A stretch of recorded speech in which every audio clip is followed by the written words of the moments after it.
왜냐하면 그 아이가 재능이 있다면 그 재능은 언제든지 사실은 10살이 아니라 15살이라도 뭐 20살이라도 개발이 되는데 정작 이제 그 아이가 6살, 7살, 8살의 그런 과정에서 겪어야 되는, 그 만들어야 되는 어떤 그 정서라는 게 있거든요.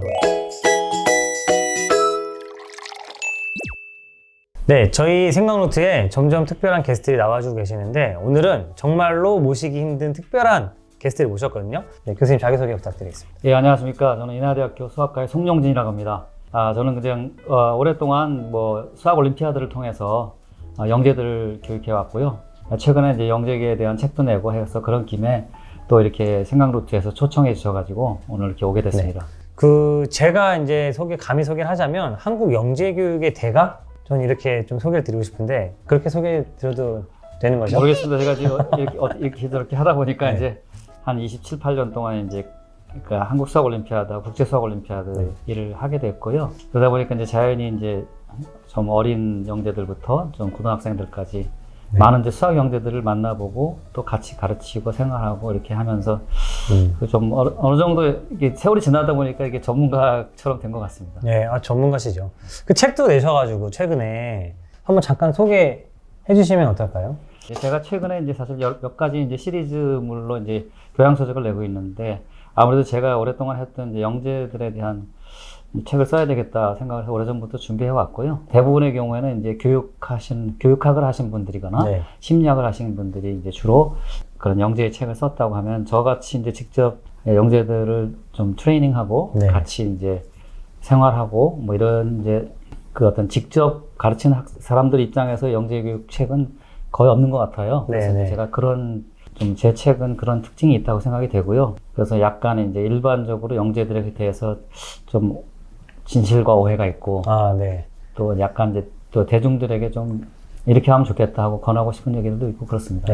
오늘 교수님한테 제가 궁금한 게 되게 많아가지고 교수님하고 얘기하고 나서 제가 영상에 대해서 얘기했던 것들을 다 취소하거나 제가 철회하거나 하는 게 있을지도 모르겠어요. 저도 너무 궁금한 게 많은데 이 책 통해서 말씀하시고자 하는 바가 어떤 게 좀 얘기하고 싶으셨을까요? 아까 간단히 말씀해 주시긴 했는데 중요하다고 생각하는 부분 몇 가지를 말씀드리면은 첫째는 이제 좀 이제 영재를 키우시는 부모님들의 역할이 크지 않습니까? 아무래도.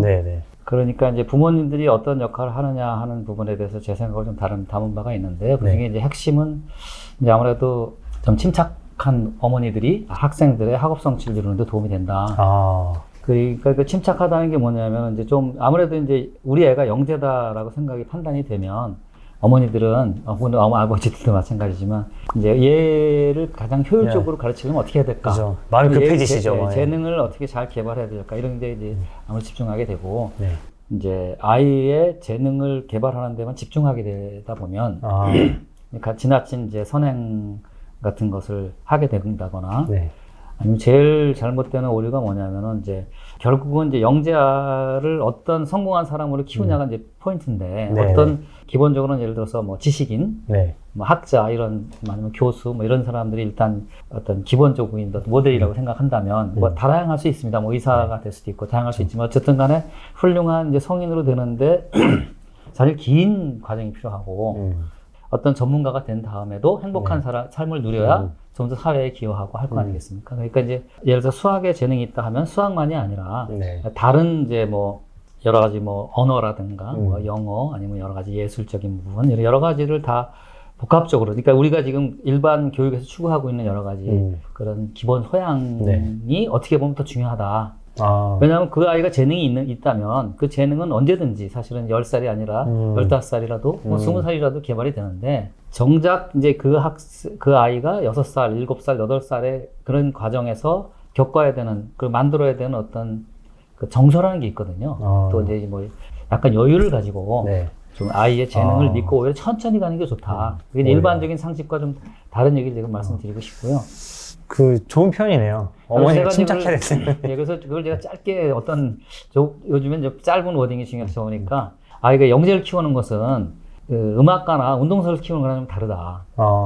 예를 들어서 그냥 뭐 수학자, 물리학자, 일반적인 과학자가 된다든가 의사가 된다든가 훌륭한 어떤 직업인이 되는 경우는 사실은 긴 과정을 겪어야 되거든요. 네. 그러니까 20대 중반, 후반을 거쳐야 그때가 사실 20대 중반, 후반이 제일 중요한 시기거든요. 네. 어떻게 보면 다양한 소양 교육을 시키는 게 더 중요하다. 제가 과학고등학교에 한번 가서 강연한 적이 있는데 예. 과학고 학생들에게 너네들한테 필요한 건 너네는 지금 되게 과학을 열심히 공부가 될 것 같지만 너네가 회사를 가면 리더십이 오히려 너네 되게 필요하다. 그런 거를 되게 중요하게 생각했으면 좋겠다고 했었는데 이런 강의하기 전에 교수님을 만나 뵙고 갔어야 되는 건데. 근데 이제 성공한 어린이들에 대한 정의가 다르지 않습니까? 그렇죠. 예를 들어서 뭐 벤처 기업을 할 수도 있고 회원이 될 수도 있고 학자가 될 수도 있고 뭐 의사가 될 수도 있고 다양한 게 있는데 다만 이제 어떻게 보면 제일 중요한 거는 뭐 그 사람의 창의력, 뭐 리더십 이런 것도 중요하지만 제 생각에 제일 중요한 거는 그 사람이 행복하게 살 수 있는 능력이 되는가 이게 제일 중요하다고 생각되거든요. 제가 이제 버트란트 러셀이 쓴 이제 행복의 정복이라는 책으로부터 제가 얻은 교훈인데 다양한 것에 관심을 갖는 것이 중요하다. 뭐 취미 생활도 그렇고 또 일반 돌아가는 뭐 사회라든가 뭐 여러 가지 뭐 문학, 뭐 예술 뭐 등등 아니면 친구 관계, 심지어 운동 뭐 다양한 것에 관심을 갖는 게 좋고 특히 학창 시절에는 뭐 능력만 된다면은 뭐 운동이나 아니면 뭐 음악이나 뭐 이런 것들을 오히려 더 장려하는 게 좋지 않나. 교수님 사실 뻔한 질문일 수 있는데 일단 얘기를 듣다 보니까 우리 애가 영재가 맞나요? 당연히 이런 거 어머니 제일 궁금해 하실 거잖아요.